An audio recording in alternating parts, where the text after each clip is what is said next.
Hi everybody, gel printing part 2. I've got my tissue papers, they're cut larger than the gel pad. I've got the spare strips there because they might come in handy. I've got my roller, I've cleaned it. I've got my rubber spatula, I think that's called a paint spreader. I've got my golden white paint. And I've got a paper on the side there to roll off the excess paint off the roller each time I've used it. So let's start. I'm adding some basic white paint on here. It's not high flow acrylic, it's just the basic white paint. I'm rolling it on fairly thick. Today we're going to do something different. Get out your ball of yarn because we're going to have fun making rope or yarn. I'm purposely going to use yarn that I had left over that's a bit of a boucle. It's very rough edges, it's quite funky. You could do the same thing with a solid roll of string or rope, but I like the fuzzy effect that this will give. And I know that someday I'll find a use for it. So it's going to be a little bit awkward. Try not to touch the paint that you've rolled down.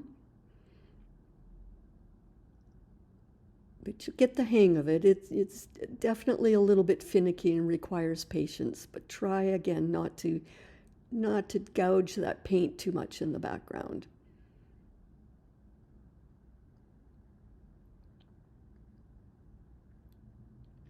Put the tissue paper over top. You could do copy paper as well, but you know by now, if you've watched my videos, that I like to use transparent tissue paper because when I glue that over top of another layer of paint in my journal, in my art journal, I like the subtlety of the thin layer that it puts over the painting, whereas copy paper would be a lot thicker. So I'm pressing it by pushing down on it, and I'm not spreading my hands around. So that pulled up a lot of the white paint.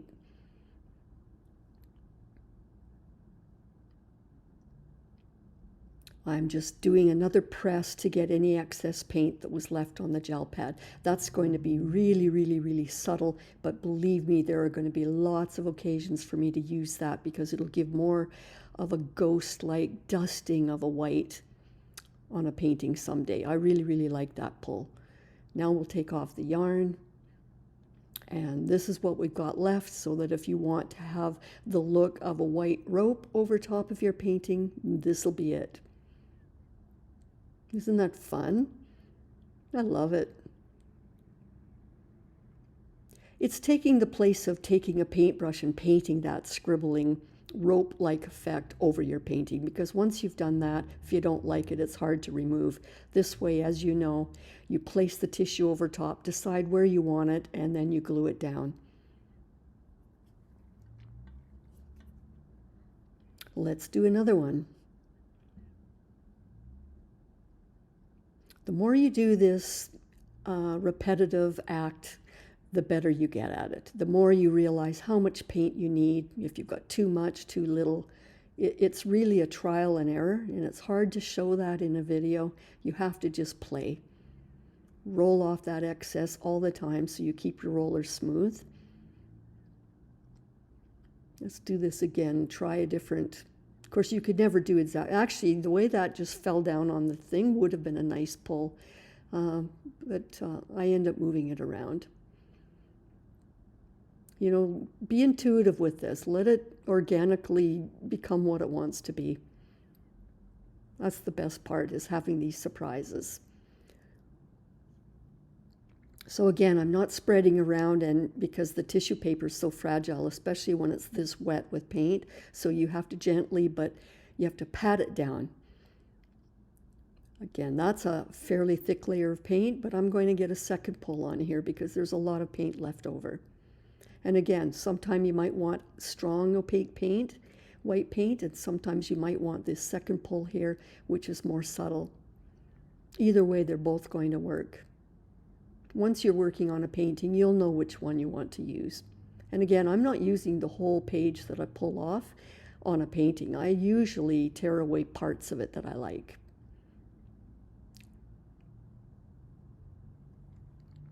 This is where those little strips come in handy. I'm pressing everywhere where there is no yarn to get extra paint off so that I have a very strong image of the yarn when I do the next pull. So you just use it a dab, and believe me, I love those little bits. So it started to come off, you want to pull it off anyway. That little bit of, that little strip of tissue, I'm going to use that. I like what I did there. So here's the image that you're going to get.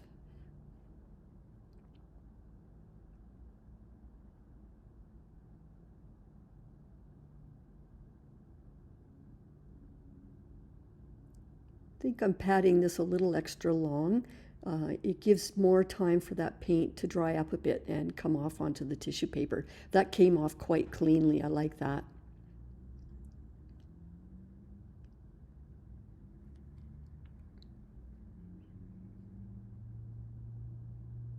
And don't worry if you don't get an even layer of paint on the background.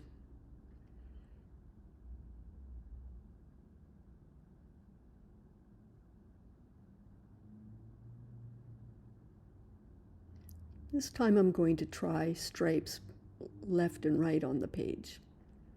This is a little bit harder because to keep it in place, but I've decided that I've got this little finger technique. If I hold my finger there when I pull in the other direction, it stays in place. The more the yarn shifts, the more it moves that paint around and makes it not such a clear line from the yarn. I needed extra, so I grabbed some fresh. And just be random. Don't worry about being equidistant unless you really like that look. I like that it's random. Gently pressing again. Gently as far as just pushing down on it. I'm not moving my hand side to side. That would tear the tissue. Whereas with a copy paper, if you did this, you could really move your hands around quite a bit to rub that down. But because it's tissue, it's fragile, all you need to do is press. I got quite a bit of the white that time. And since the yarn's already shifted, I may as well pull it off.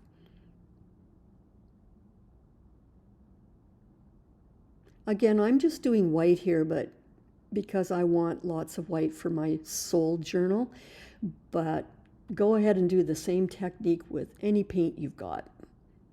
I'm just showing you technique.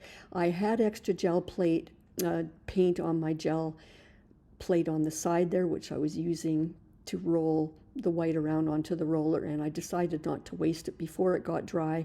I put yarn there as well. And I put it on quite heavy, and that gives an even busier effect. And I really actually quite like that. I prefer that over the other ones. I'm going to use the other half of the tissue paper to get the ghost print. So this one page on its own, this one piece of tissue gives you a good idea of the original pull and the ghost print. So I'm rolling off that small plate so that any leftover paint on there came onto the roller so that I keep it clean. Let's do another pull. Now the paint stayed on a little longer on this gel plate, so I'm hoping that it'll come off. Most of it will come off this time. I was able to smudge and push to the right and left a little because it was a little drier, the paint. That didn't all come off, but I quite like how subtle that is. I'll find many uses for that one, believe me. If you like this, please subscribe and hit the like button. It helps me to know that I'm moving in the right direction. I also like comments. If you have anything to say, please feel free to say what you want to say. I'm going to try a little color this time, just to show you that you can do the same technique with color. And this is a color, I love mixing that yellow green with white. Look how fluorescent that is. I love using that color as an accent. So I figure some of my paintings down the road, if I want an accent of that green without it being too strong, I will have that rope-like, yarn-like effect.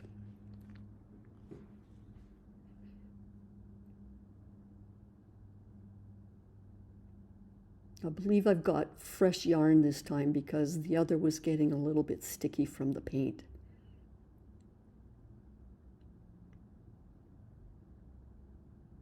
Again, try not to touch the paint. Just lift it without touching the gel pad. And there's my finger technique again. That seems to work really well to hold the lines in place as I place more of it down. You'll get the hang of it, whatever it is that works for you. This should give a good strong pull of green because I put that paint on quite heavy. And again, just gently pat it. Gently but firmly, if you can understand that.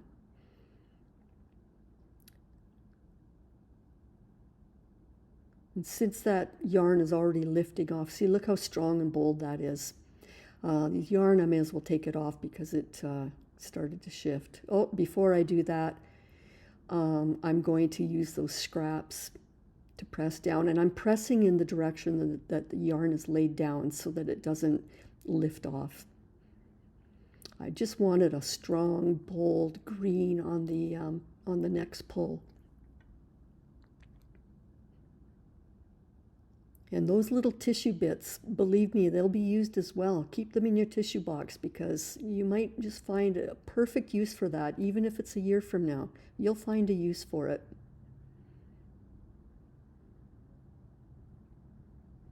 There you go.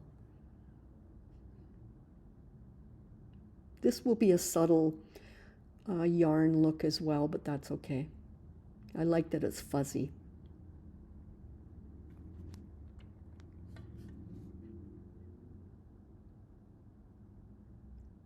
This time I'm going to wait a little longer. I'm going to see if it makes a difference. I'm going to count to 5. If you wait too long, it gets too dry and the tissue won't even pull off. And if you don't wait long enough, you don't pull enough of it off. But this looked like it worked perfectly. This is why I cut the tissue larger than the gel plate, so there's a place to grab and pull. I like that. And look how clean that plate got. So here's the result of today's tissue printing. Isn't that fun? Oh, it just makes me want to start a painting right now. There are so many possibilities. Again, some of these might sit in my box for a year. They might be used up in a month, but they're there. I like those ghostly ones. I love that one a lot. I'll use that, I know. I like subtle. And here's our green. Oh, what fun. Thanks for joining me, everybody. Hope to see you soon.